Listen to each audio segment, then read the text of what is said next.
Blake left me, sick with a fever, on the outskirts of town. Just to watch the sea with his first love. He spent 6 years teaching me to be independent. But told his first love she deserved to be cherished by the world. So now, I really don't need him anymore. On the phone, Jessica excitedly shouted, "Blake, can you hear the sound of the waves?" Blake's face darkened as he slammed on the brakes. "Jessica, where are you?"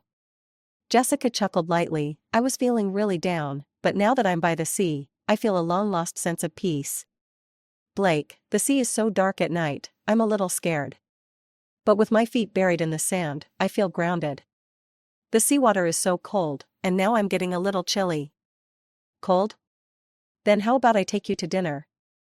That place you said was really good last time." Blake's voice was steady, but his hand holding the phone trembled. Finally, he located Jessica's blinking red dot on the GPS. He was about to turn the car around when I held his hand. Only then did Blake remember I was still in the car. Annoyed by my interference, his expression darkened, and his gaze instinctively turned fierce. I smiled helplessly and pressed mute on the call. "Let me get out first. I need to go to the hospital." I had a fever, 102.2 degrees Fahrenheit. We had left the party early, specifically to take me to the hospital. But Jessica's phone call made Blake forget I existed. Blake hesitated. "Mona, Jessica." I knew exactly what Blake wanted to say. Of course, Jessica's situation was more urgent. She needed him more. And as for me? I was just sick with a fever. I wasn't a child, couldn't I handle it on my own? Before he could finish, I nodded understandingly. "I get it. Go find her. I'll go to the hospital by myself." With that, I got out of the car. I watched as the car stayed still for 5 seconds, then turned around and sped away. Jessica was Blake's first love. Back in college, to win her over, Blake, despite his mango allergy, forced himself to eat a whole box of them. But in the end, Jessica left him for a better option. This threw Blake into a spiral of self-loathing for a long time. I didn't save him. When I met him, he had already moved on from the heartbreak. By then, he was confident, mature, and composed. He became my life mentor. He made me a better version of myself. But not in the way I would have preferred. Jessica reappeared 2 years ago. Her so-called better option had cheated on her and even abused her. Jessica was depressed, severely so. Blake was her therapist. He said he'd long gotten over her. Jessica was just another patient to him now. At first, that was true. Until Jessica stopped paying for therapy. Until one night, Blake gazed at her with tender affection and said, "You deserve to be loved by the whole world." Today was Blake's friend's birthday party. He wanted to have fun, so he booked a farmhouse on the outskirts of town. The place was nice, and the activities were plenty. But the location was too remote. 10 minutes passed, and no one had accepted my ride request on the app. And my fever was making it hard to stand. I squatted by the roadside, debating whether I should call an ambulance. Suddenly, a car approached in the distance. "Mona? What are you doing here?" I squinted, trying to make out the figure. It seemed to be one of Blake's childhood friends. "Leo?" He got out and helped me up. "What's going on? Where's Blake?"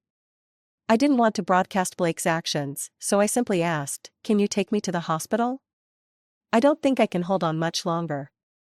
I wasn't exaggerating. As soon as I got in the car, I closed my eyes, dizzy and exhausted. In my haze, I heard Leo calling Blake. He said, "Even if you've got something going on, even if Jessica's about to jump into the sea, couldn't you call one of us? We all could have taken your wife to the hospital. If I hadn't left early, she'd be lying unconscious by the road with no one to help." "She's not a child?" "Of course, she's not a child. But did you forget this is the middle of nowhere? You think she can magically summon a car? Blake, you're a fucking asshole." Fuck. Even though Blake's behavior hadn't hurt me that deeply, hearing someone stand up for me still brought a smile to my face. Maybe it was the sense of relief, but I fell asleep during the second half of the drive. When I woke up, it was past midnight. There were no missed calls or messages from Blake on my phone. But I did have a text from Leo. It's Leo. Had to leave for something. I've hired a nurse to look after you. Let me know when you wake up. So I replied, I'm awake, no worries. Thanks. After a moment of thought, I added, I owe you dinner. I left the hospital after finishing my 4-drip the next morning. Took the day off from work and went straight to my friend's law firm. One of his associates handed me the divorce papers, saying, if you need to file a lawsuit, feel free to contact me. I didn't think it would come to that. But I nodded and thanked him anyway. When I got home, Blake wasn't there. Judging by the state of the house, he hadn't come back all night. I didn't call him. I took out a suitcase and began packing. There were fewer and fewer things of mine in this house. Only 3 pairs of shoes left in the shoe cabinet, just this season's clothes in the wardrobe. I'd already cleared out the study. Last week, I moved all my computer equipment and files to my new place. As for the rest of my personal items, instead of going through the hassle of moving them, I decided they'd be better off destroyed. After 8 trips, I threw everything out. Now all that was left was a suitcase standing in the living room, waiting for Blake. He came home around 6. Seeing the suitcase, he froze. Are you going on a business trip? No, I'm moving out. What do you mean? I handed him the divorce papers. Let's get a divorce. Blake paused for a few seconds, then irritably pushed me aside. Don't start with this. I didn't sleep all night, I'm exhausted. I tried to keep my voice calm. I'm not kidding. Look at the papers. If there's anything you don't agree with, we can discuss it. You're serious? Yes. Blake let out a cold laugh. Mona, are you trying to threaten me? A mature adult wouldn't do something like this. Divorce? Moving out? You're not a child anymore. I'd heard this kind of talk too many times. At first, it made me feel guilty. Then I got angry. Now, I felt nothing. I insisted on handing him the papers. Look at them. If everything's fine, just sign at the bottom. Mona, enough. Blake growled. If you keep pushing, I'll take this seriously. I stared at him silently. In the end, he looked away, defeated. He snatched the papers from me, didn't even bother reading them, and signed his name at the bottom. Then he spitefully told me to get out. But I still reminded him, tomorrow, 8 a.m., at the Civil Affairs office. Blake and I were introduced by a mutual friend. I had just turned 20, not even graduated from college yet. I went just for fun. But when I saw Blake, I was stunned by how good-looking he was. I couldn't help but exclaim, wow, do all my friends' introductions come with such high standards? Blake laughed in surprise. We both knew there was nothing romantic between us. So we made some small talk, exchanged numbers, and that was that. I didn't call Blake until 3 months later. Because he was a therapist. Dr. Blake, I wanted to ask, if I hear my toothbrush talking to me, what does that mean? Blake said, it means you need to come see me. That day, I went through a bunch of tests and evaluations, all led by Blake. Later, he told me, you're sick. You need medication. But I don't feel sick. Blake chuckled, take the meds, and you will. That was when I relied on Blake the most. He was very patient, gentle, and always smiling. He told me, it's okay, just a small issue. I can fix it. He spent a year treating me, and I spent 6 months chasing after him. Then we started dating, got married, and it's been 6 years now. We didn't even wait for the 7-year-age before we reached the point of parting ways. But fortunately, I've come to terms with it. I took a picture of the divorce agreement and posted it on Instagram. The first person to blow up was my mom. Calls came one after another, messages flooded in. I took a quick glance, every word was either calling me shameless or disgraceful. To avoid giving myself a heart attack and ending up in the hospital, I blocked her directly. Sure enough, the world went quiet. The next second, Penny called. She's my best friend who's still around, and the first person to know I'm getting divorced. She said, I know you really want the divorce, but isn't it a bit too early to celebrate? I chuckled, it's not a celebration. I posted it for Blake to see. What do you mean? He probably thinks I'm bluffing. If I don't push him a bit, he won't show up at the Civil Affairs Bureau tomorrow. Blake is 6 years older than me. My mom used to say that a 6-year age gap is bad for a couple, that he's too old for me. But Blake was just too perfect, so she didn't say much in the end. Because of this 6-year gap, Blake always treated me like a child. When he was kind to me, it was like pampering a kid. When he wasn't, it was like scolding a kid. Yet, the phrase he always had on his lips was, "You're not a child anymore." My Instagram post worked. The next morning, when I arrived at the Civil Affairs Bureau, Blake was already there. But he wasn't alone, Jessica was with him. She looked at me with a helpless expression. When Blake said you two were getting divorced, I was shocked. Mona, you can't be so impulsive. If this is because of what happened the other night, I'll apologize, okay? It was pretty funny. She spoke in a tone meant to appease a child, but the provocation in her eyes was unmistakable. I curled my lips slightly, then apologize. What? Apologize? Didn't you say you'd apologize? Jessica was stunned. But she quickly recovered, grabbing Blake's wrist. It seems Mona is really mad. Blake, say something to help me out. Blake's face was cold. Is she a child that needs to be coaxed? Blake, don't be like that. Didn't you promise me you'd talk things over with Mona? Mona. I cut her off, Miss Jessica, I'm curious. You always call me Mona, are we that close? Jessica's face turned pale. Blake scolded, Mona, where's your manners? I was getting annoyed.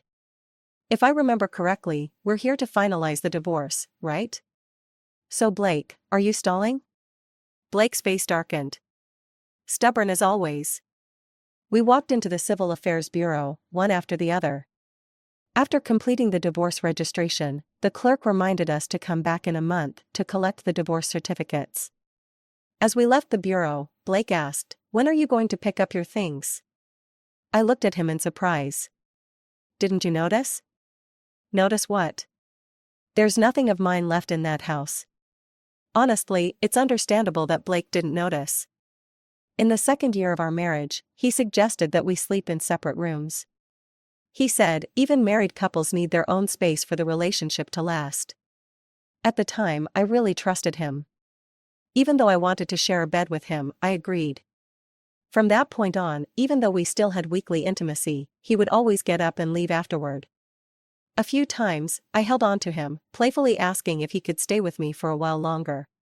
He'd always look at me with the same expression, as if I were a misbehaving child. Mona, we agreed on this. We need to keep our word. One time, a friend of his came over to our house and accidentally found out Blake was sleeping in the guest room. He teased Blake, asking if I had kicked him out. Blake replied, the separate rooms thing was my idea. Why? She's too clingy. It's a bit annoying. I wasn't surprised that my mom came knocking. I had told her the address of our new place. Not because we're particularly close, but because I know her. If she couldn't find where I lived, she would cause a scene at my workplace. If she couldn't find me at work, she'd go to Blake. And the last thing I wanted was for her to entangle Blake in all this. Back when I was sick, Blake had analyzed my mom for me. He dissected her behavior and motives with precision. To Blake, my mom was transparent.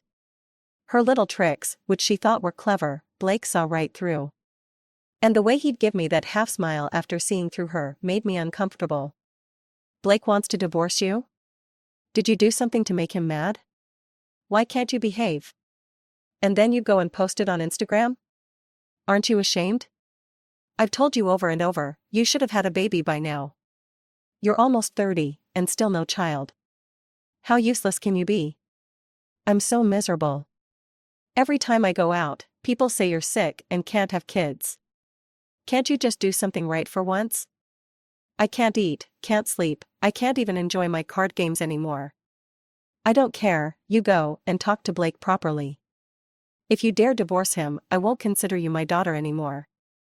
I'd heard these same lines countless times before. They no longer stirred any negative emotions in me. But I still couldn't help asking her, "Don't you care why we're getting divorced?" "Why? Why would I care why? You couldn't even keep your man, and you have the nerve to ask why?" "Mona, I'm telling you, if you divorce, don't ever call me your mother again." I replied smoothly, "All right, ma'am." My mom was stunned for a few seconds, then she screamed, "Mona." She looked like she was about to have a heart attack. "You just can't stand to see me happy, can you? You want to drive me to my grave, don't you? What did I ever do to you? I raised you, and this is how you repay me? Are you trying to kill me?" I looked at this hysterical, ranting woman in front of me. In reality, she had no sense of right and wrong. She had no idea what was appropriate or inappropriate. Now, she acted like divorce was some kind of unforgivable sin.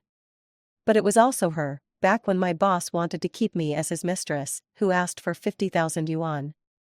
That was a summer job she found for me. It was at a real estate development company, and the CEO was my father's old high school classmate. She sent me there to learn finance. So I went. But one day, after he got drunk, that man, more than 20 years older than me, cornered me in his car. He said if I agreed to sleep with him, he'd give me 5,000 yuan a month. I was terrified. I told my mom, trembling. She was silent for a long time. 5,000 is too little. Tell him 50,000. If he raises it to 50,000, then agree. At that moment, I felt numb. I numbly quit the job, numbly went back to school. But she wouldn't let it go. She forced me to go back to that company, saying if I didn't clear things up, how would she face that man in the future? That man who tried to exploit me. And it was during that time, suffering from severe depression, that I became Blake's patient. I took a kitchen knife and tossed it in front of my mom. She flinched and fell silent immediately. "What are you doing?" I said, "Go ahead, if you want to die or kill me. Do whatever makes you happy, but I'm getting a divorce." A deathly silence filled the room. My mom looked at me with a hint of fear in her eyes. "Oh, wielding a knife is too ugly." I dragged her to the window. "How about we jump together? Since you don't want to live anymore, I'll give you back a life." My mom fled in panic. At the doorway, she snapped viciously, "If you want to die, do it yourself. Don't drag me into it." Finally, the world quieted down. I lay down on the floor. My mind went blank, and I somehow fell asleep just like that. Blake's phone call woke me up. He asked, "What are you going to do with all those bags and jewelry in your closet?" It took me a while to figure out what he was talking about. "They were all gifts from you, so they're yours again." Blake's voice was cold. "I don't take back things I've given away." "Then just throw them away." I hung up the phone after that. I thought about blocking Blake. But then I remembered we'd still need to be in touch when we get the divorce papers, so I gave up on the idea. I figured with Blake's personality, once he hit a wall with me, he wouldn't reach out again. But to my surprise, on the fourth day, he called me again. At the time, I was having dinner with Leo as promised. Leo seemed like a cold person at first glance, but once I got to know him, I realized he was actually very gentle. His gentleness was different from Blake's. Blake's gentleness was on the surface, but his heart was cold. Leo, on the other hand, had a depth that came from the passage of time. I thanked him. He asked how my recovery was going. Then we started talking about work. When he heard I was working at a tax firm, he was a bit surprised. I smiled and said, "I passed the CPA exam 2 years ago, so I switched jobs." Leo nodded. "That's impressive." He added, "Blake was blind." I lowered my gaze. He probably still doesn't know I changed jobs. In Blake's eyes, I was always useless. Like when I told him I wanted to take the CPA exam. His response was, "Don't waste your time on things beyond your ability." Leo wasn't one for gossip, so the topic quickly passed. We chatted for a bit more and then finished dinner. As we were leaving the restaurant, Blake called. He asked, "Where's the body wash at home?" I stayed silent. Suddenly, I heard Jessica's voice in the background. "Forget it, why did you even call Mona? What if she misunderstands? I just won't take a shower." I chuckled softly. The body wash is on the bottom shelf of the storage cabinet, the bathrobe is on the top. Have fun. Wait. Blake's voice was urgent. Don't get the wrong idea. Jessica and I were just having dinner nearby, and the waiter accidentally spilled soup on her. I wanted to say, you don't have to explain to me. But then I misstepped, and thankfully Leo caught me. Careful, he said. Blake went silent. After a few seconds, he growled, who are you with? I frowned, losing interest. We're divorced. We have nothing to do with each other anymore. Leo said, if you need, I can explain to Blake. I looked at him. Do you also not believe that I'm really divorcing him? Leo looked at me for a long time. Finally, he said, I believe you. I smiled faintly. Thank you. I thought I had made myself clear enough. But Blake started bombarding me with calls. He even found my home.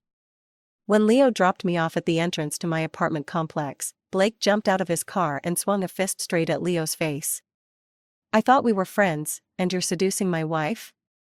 Leo took the hit without flinching. Blake tried to throw another punch, but Leo grabbed his arm and pinned him down. That's enough. Leo said. I rushed over and pushed Blake away. What's wrong with you? Blake stared at me in disbelief. Are you protecting him? I clenched my jaw. Are you out of your mind? Jessica finally showed up, taking Blake's hand and looking at me disapprovingly. Mona, you're being unreasonable. Even if you're upset, you shouldn't come between Blake and Leo's friendship. Leo let out a cold laugh and said to Jessica. Leo? How well do I know you? Jessica's face turned pale. Leo, I know you don't like me. If you know I don't like you, then stop talking. Enough. Blake instinctively shielded Jessica. He stepped forward, blocking her from Leo, and asked coldly, when did this start between you two?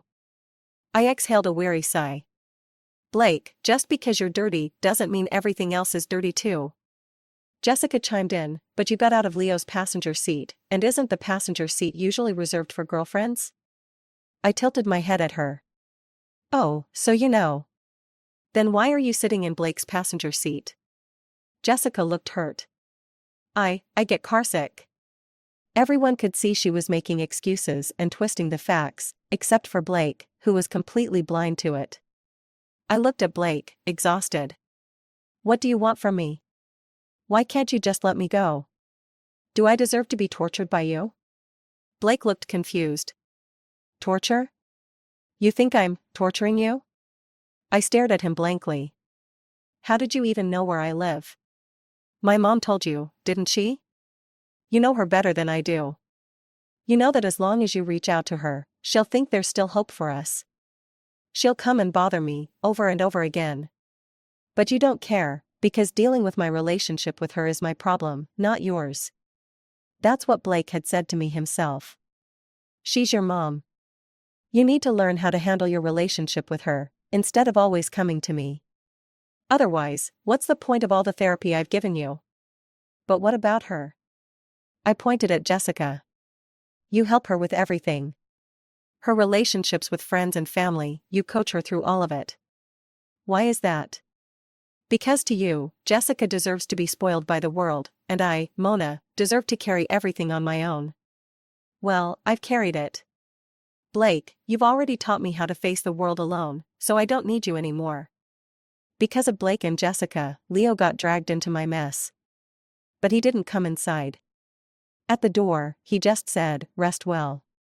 Good night. I felt a little guilty towards him.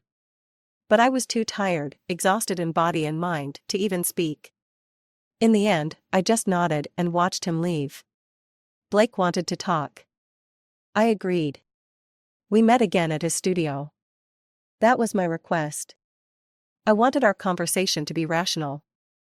Blake was still acting all superior. He said, I admit I was wrong this time. I shouldn't have left you to go to Jessica. But her situation was urgent. I was worried she might do something drastic. It's a human life, I couldn't just ignore it. She's my patient, you should understand. But I promise, I'll handle things with her. That was typical Blake. Give you a slap, then offer a piece of candy. I thought for a moment. About half a year ago, Jessica got into a fender bender and called you. You had just pulled an all-nighter, but as soon as you got her call, you rushed over. Afterward, you told me that Jessica had no one else to turn to. Blake frowned. What's your point? I'm asking, if it had been me in that accident, would you have gone? Of course I would. Blake trailed off. He must have remembered what happened a month ago. The coolant hose on my car had broken due to age, and the car broke down halfway. That day, my car was in for maintenance, so I was driving his. Naturally, I thought to ask him what to do. He said, if you're attacked, call the police. If you're sick, call an ambulance. If your car breaks down, call a mechanic. Mona, that's common sense. Blake took off his glasses, rubbing the bridge of his nose in frustration. Mona, be reasonable. I only said that because we had fought the night before. I nodded. Yes, we fought. So, as long as I don't admit I'm wrong or back down, you'll punish me however you can. If you make a mistake, shouldn't you admit it? I shot to my feet. The biggest mistake of my life was marrying you. Blake grabbed my arm. What do you want? I looked at him coldly and said, I want you to promise not to go back on your decision when the 1-month divorce period is up. The boldest thing I've ever done in my life was pursuing Blake. He helped me when I was at my lowest. At one point, I thought I couldn't live without him. It was the first time I ever experienced what it meant to lose my appetite and be unable to sleep. The days I didn't see Blake, I visibly wasted away. I didn't know what was wrong with me. All I knew was that I wanted to be with him. Back then, I was definitely lovesick. I clung to him, got jealous easily, and was prone to suspicion. These were all things Blake didn't like. So, bit by bit, he broke me down and then reshaped me. The days Blake didn't come looking for me flew by. I went on 2 business trips.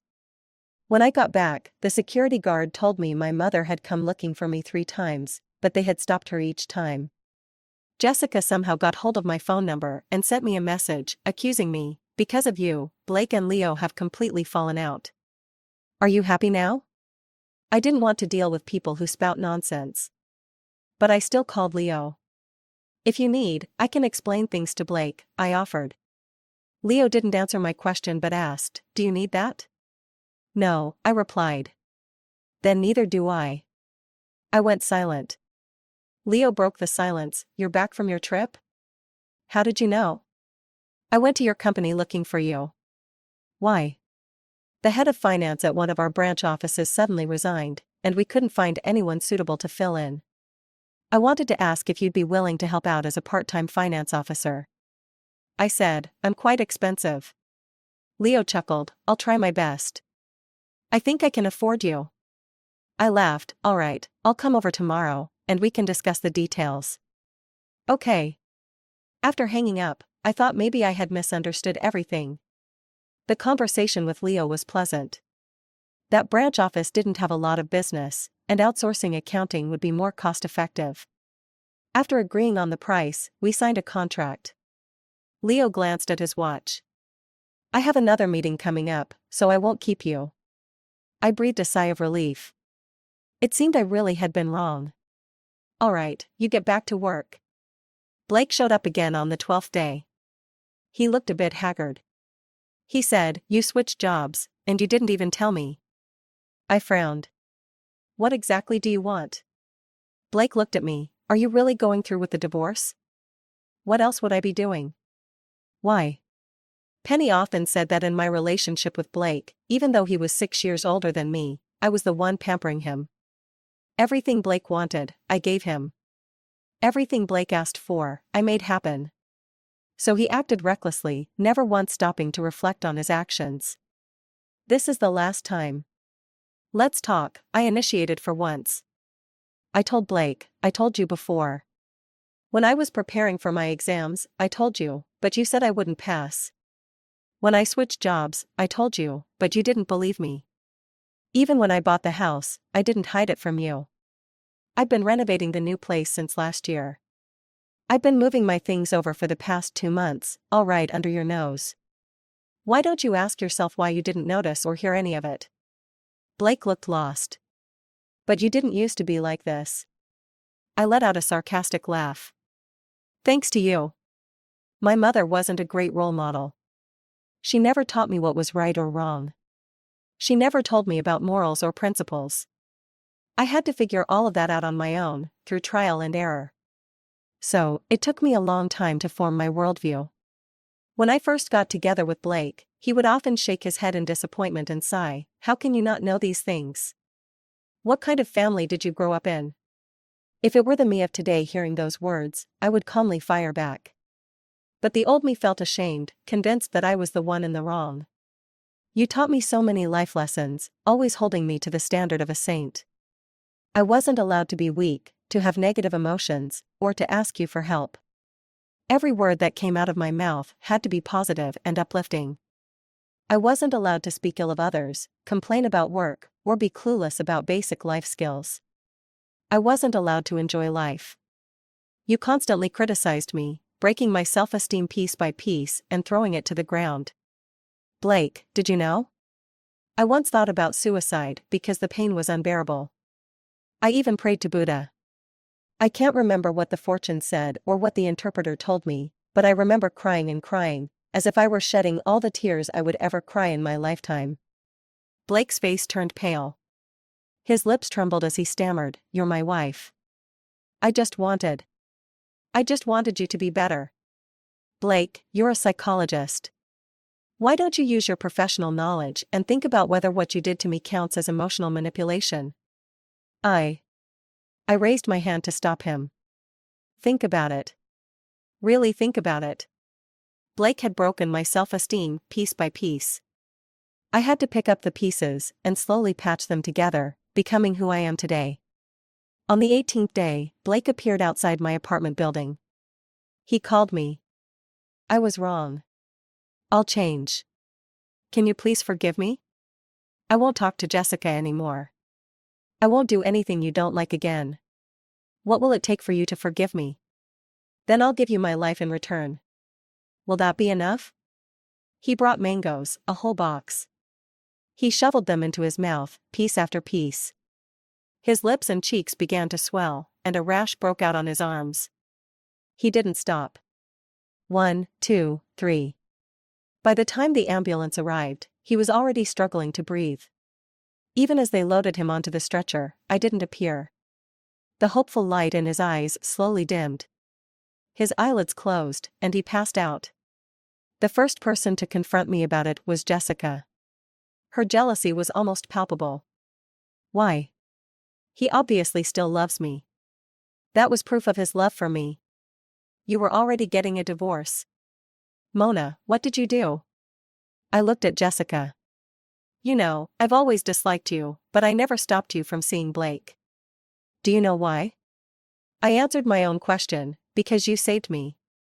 Because of Jessica's presence, because of the way Blake looked at her with such longing. I suddenly realized Blake was just a regular person. He wasn't the god I had once placed on a pedestal. In fact, he was a little dirty. The second person to come looking for me was my mother. She couldn't understand, Blake has gone this far. What more do you want? I couldn't understand either. Blake has always wanted me to cut ties with you and stop supporting you. Why do you want me to stay with him? My mother's face changed. She turned and left. The third person to come was Leo. I thought he was also coming for Blake. But instead, he said, "Come on a business trip with me." We rushed to the branch office that same night, completed the handover with the outgoing accountant who was about to go abroad, and sorted out the accounts. Since it was late, we had to stay there. Leo mysteriously said he would take me out for some fun. After winding through a maze of streets, we arrived in front of a group of quaint buildings. I thought it was some kind of tourist attraction. But Leo told me it was a street full of small bars. Here? Is there even any business? I asked. Leo sighed, "If I'd heard you say that earlier, I wouldn't have invested." He regretted listening to some shady friends and ended up making a bad investment. He didn't earn a single penny but did develop quite the bartending skills. I sat at the bar and watched him mix drinks with effortless flair. The only two other customers in the bar came over and asked him to make them a drink as well. Leo smiled and pushed the glass toward me. "Sorry, this one's exclusive." That night, Leo became my personal bartender. I drank quite a bit, tipsy but not drunk. The music in the bar was just right, the temperature was perfect, and even the breeze from the half-open window felt just right. I felt pleasantly lightheaded. Leo asked me, "Are you happy?" I nodded, "I am." Blake said that if I visited him in the hospital once, he wouldn't regret the divorce. So, I went. When he saw me, he smiled, but it was a painful smile. "So, these days, you haven't blocked me, you're willing to meet and talk, just because you're afraid I'll regret it, right?" I nodded. He asked again, "Do you especially hate me?" I answered honestly, "I did hate you." There was a time when I particularly hated Blake. I hated meeting him. I hated loving him. But later, as I studied for my certification and changed jobs, I gradually let go. I told Blake, "I know myself well, if I could do it all over again, I would still make the same choice." 20-year-old Mona needed Blake, whether it was you or another Blake. Would I be happier with someone else? No. I was in a terrible place then, because I relied on others. But thankfully, you pushed me away. Though the process was painful, the result was what I wanted. Blake, I no longer hate you. It's not that you're unlovable, it's that I don't want to dwell on the past. But I also don't forgive you. Now, I just want to leave. Blake kept his word. He didn't regret it. We smoothly obtained our divorce certificate. He asked me, "Can we still be friends?" I laughed, "You're a psychologist, what do you think?" I remembered something Blake once said, "The past can't be changed, but the future holds infinite possibilities." People must grow. It's okay to stumble and fall, it's fine to get hurt. Just don't look back. Keep moving forward. After the divorce, I promptly blocked and deleted Blake. The only person I kept connected to him was Leo. 4 months after the divorce, Leo told me Blake had been reported. The reason was his ambiguous relationship with a patient. The reporter was Jessica. Because the materials were unsubstantiated, Blake wasn't affected. But Jessica didn't give up easily. She released damaging information, claiming Blake had seduced her while treating her. There were their chat records, photos of them hugging, and a video of them kissing during a couple's discount event at a restaurant. Leo seemed surprised by how detailed the news was. He hurriedly tried to turn off his phone, and I said flatly, "I already know." He fell silent.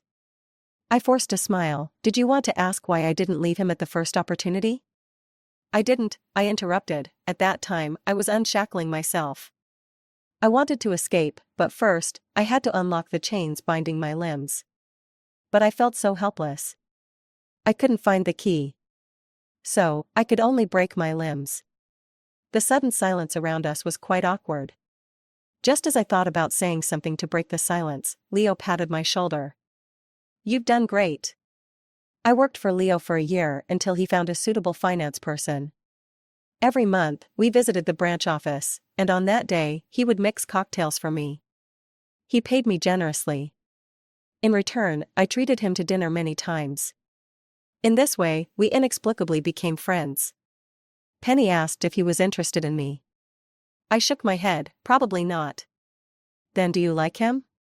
I was a bit confused, "I haven't thought about it." "I guess not." Penny shook her head, "I advise you not to set preconceptions." Because of Jessica's report, Blake was fired. His resume now had a stain, making it hard for him to find good work. But even after that, he refused to be with Jessica. Defeated, Jessica finally gave up. I heard Blake started a business, but it wasn't going well. A good friend asked if I was happy. I nodded, "Pretty happy." I would send my mom maintenance money each month, but didn't see her much. She said I was petty, still holding grudges. I listened and moved on. I would still support her, but I withdrew all my feelings for her, love or hate. This state made me quite comfortable. My birthday is at the end of the year. With few friends and reaching this age, I had no expectations for celebrating. But Leo took me out for dinner. He celebrated my birthday. The table had my favorite dishes and cake. He gave me 2 gifts. One wished me a happy birthday, and the other asked me to be his girlfriend. I promised to be happy and agreed to be his girlfriend. Penny gasped, "That's it? You're not going to pursue it any further?" I smiled. I enjoy spending time with him. Adult love has our own understanding. It doesn't need to be passionate or make grand vows. As long as it fits, that's enough. But I couldn't help but ask Leo, "When did you start liking me?" I wasn't deluded enough to think he had a crush on me for years, but I always felt he had been good to me for quite a while. Leo thought for a moment. He said, "I didn't have a deep impression of you at first. I just thought you were Blake's delicate wife, small, young, quiet, but very obedient." Until one time, Leo wasn't one to do such things. When his mom went to a chanting session, he wandered around out of boredom. Then he ran into Mona. Crying Mona. Leo's first reaction was to avoid her. No one wants their embarrassing moments seen by someone they know. But in the end, he didn't leave. Because Mona was crying so heartbreakingly. The way she sobbed and curled up seemed like she was being torn apart. Leo took a photo, intending to send it to Blake for him to handle. But he never sent it. This was Blake's wife. If she could find comfort with Blake, would she come to the church to cry? Leo thought, better not to meddle. But he ended up doing something. He bought a pack of tissues and handed it to Mona. His words were limited. All he could say was, "Don't cry." Mona didn't remember who gave her the tissues. But Leo firmly etched the despair in her eyes into his heart. At first, Leo hadn't intended to do anything. He was a staunch non-marriage advocate. He neither wanted to get married nor to date. It was troublesome. Moreover, she was a friend's wife. But every time they gathered, he found himself paying more attention to her. He wanted to see if she was still so sad. He also wondered if he could do something to make her feel better. At the dinner table, when her favorite noodle casserole was about to pass by, he would reach out to stop the rotating tray. Such chances were rare. Leo thought, "It's fine, at least in situations where I'm present, I can make her a bit happier." These gestures didn't mean anything. He also brought food to the stray cats downstairs. It was just a random act. Until they started fighting over the divorce. When Blake misunderstood them, he didn't explain. Firstly, he couldn't stand some of Blake's behaviors over the past 2 years. Secondly, he wanted to show support for this pitiful girl. He hadn't thought about being with Mona. He was a non-marriage advocate. Until a friend pointed out, "Are you playing a new kind of crush?" He was secretly in love with Mona? He was in love with Mona. Leo took 2 days to accept this reality. He gasped, "I think I want to get married, what's happening?" Leo and Mona got married in their 2nd year of dating. Blake also came. He was kept outside by Leo. "Let it go, it's a big day. Don't make her unhappy." Blake cursed Leo for being hypocritical, accusing him of having ulterior motives and of having been involved with her for a long time. Leo sighed, "If I weren't worried about wrinkling the dress, I'd really want to hit you." Halfway down the road, he returned to Blake and said, "I really didn't, don't insult her." As if she were cheating during her marriage. That was unacceptable. Mona was good. Mona was the one who had been wronged. After marriage, Leo and Mona lived in their own world. Leo didn't want children. His mom said he was unpredictable. But she didn't force him. After all, him wanting to marry was already rare. His mom thought, his daughter-in-law is 6 years younger than him, she should be able to provide for him. But Leo was anxious. He didn't want to hide anything from Mona, but he also feared she wouldn't accept it. In the end, Mona said, "Just right, I don't want to have kids either."